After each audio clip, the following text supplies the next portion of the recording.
Good morning everyone. Study with Preksha channel में आपका स्वागत है। आज 7th क्लास का एसएस का पेपर था, उसकी आंसर की मैं लेकर आई हूँ। देखिए,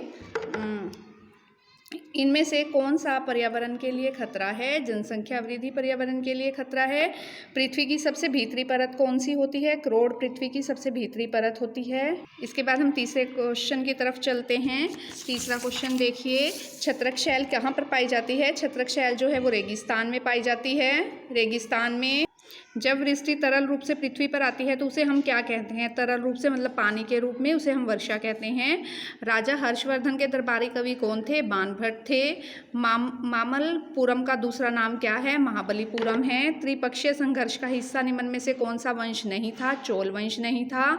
इंडी शब्द भारत की किस नदी से लिया गया है? इंडस, सिंधु से। दलित शब्द का क्या अर्थ है? कुचला हुआ। मध्याह्न भोजन योजना सर्वप्रथम किस राज्य में शुरू हुई? तमिलनाडु में।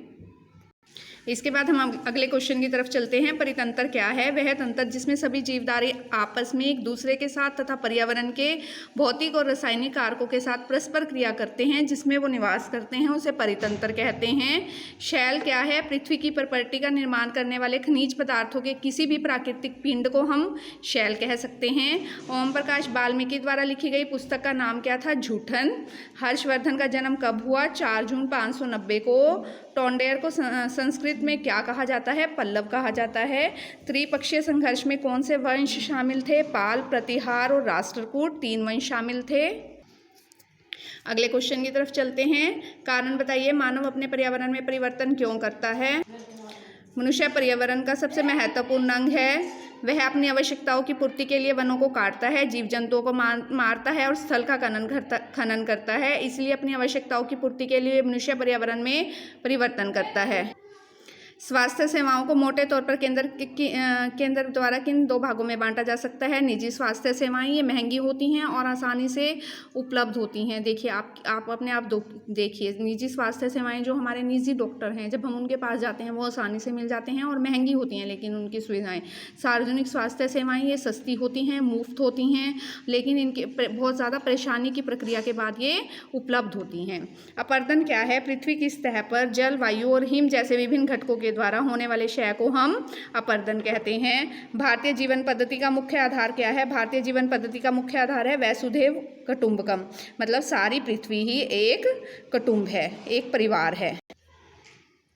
लोकतंत्र में सार्वभौमिक वयस्क मताधिकार क्यों महत्वपूर्ण है? किसी भी देश के लोकतंत्र की सफलता इस बात पर निर्भर करती है कि उस देश के लोग सरकार निर्माण की प्रक्रिया में कितनी संख्या में भाग लेते हैं।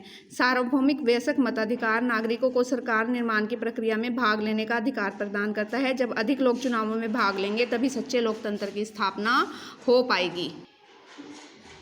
वायुमंडल के विभिन्न संघटकों का सचित्र वर्णन कीजिए। देखिए, वायुमंडल की 5 परतें होती हैं। क्षोभमंडल ये सबसे महत्वपूर्ण परत है, इसकी ऊंचाई सिर्फ 13 किलोमीटर है। इसमें हम सांस लेते हैं। मौसम की सभी घटनाएं इसी परत में होती हैं। समताप मंडल 13 किलोमीटर से 50 किलोमीटर तक फैला हुआ है, बादलों और मौसमों की घटनाओं से स्वतंत्र होता है। ओजोन की परत होती है, इसमें हवाई जहाज उड़ सकते हैं। पराबैंगनी किरणों से ओजोन हमारी रक्षा करती है। मध्यमंडल यह तीसरी परत है, 80 किलोमीटर तक फैली हुई है। अंतरिक्ष से आने वाले उल्कापिंड इसी वाले परत में आकर जल जाते हैं। बाहरी वायुमंडल, इस परत की ऊंचाई तापमान के साथ तेजी से बढ़ती है। 80 से 40 किलोमीटर तक 400 किलोमीटर तक फैली हुई है। रेडियो संचार के लिए यह परत उपयोगी है। बहिर्मंडल यह सबसे बाहर की परत है। वायु इसमें बहुत पतली परत होती है। हीलियम जैसी गैसें इसमें तैरती रहती हैं। देखिए, 13 किलोमीटर तक क्षोभ मंडल है, 13 से 50 तक समताप मंडल है, उसके बाद 80 तक मध्य मंडल है, उसके बाद 400 तक बाहरी वायुमंडल है, उसके बाद बहिर्मंडल है। इसके बाद हम अगले क्वेश्चन की तरफ चलते हैं। हर्षवर्धन की प्रमुख विजय कौन सी थी? किन्हीं 2 का आपको वर्णन करना है। हर्षवर्धन की प्रमुख विजय विजयगढ़, 5 प्रदेश, वल्लभी, कामरूप, सिंध, कश्मीर, नेपाल और गंजम की थी, जिसमें से 2 का वर्णन इस प्रकार है। सबसे पहले हम वल्लभी का वर्णन करते हैं। वल्लभी उस समय गुजरात में था, एक संपन्न, शक्तिशाली और भौगोलिक दृष्टि से संपन्न राज्य था। 630 ईस्वी में हर्षवर्धन ने उसके ऊपर आक्रमण किया। ध्रुवसेन वहाँ का राजा था, जो युद्ध में असफलता मिलने पर भड़ोच के राजा दद्दा के पास उसे शरण लेनी पड़ी। दद्दा के कहने पर हर्षवर्धन ने उसे उसका राज्य वापस कर दिया और अपनी पुत्री का विवाह उसके साथ कर उसे अपना जमाई बना लिया। इसके बाद है गंजम की विजय। यह उस समय उड़ीसा में था। यह हर्षवर्धन की अंतिम विजय थी। यहाँ उसने बहुत से आरंभिक आक्रमण किए जिसमें वह असफल रहा। 643 में उसमें वह विजय प्राप्त करने में सफल हुआ। उस समय वहाँ का तत्कालीन शासक पुलकेशिन द्वितीय था जिसकी मृत्यु हो गई थी। उसने उड़ीसा के 80 नगरों को स्थानीय मंदिरों में दान दे दिया था।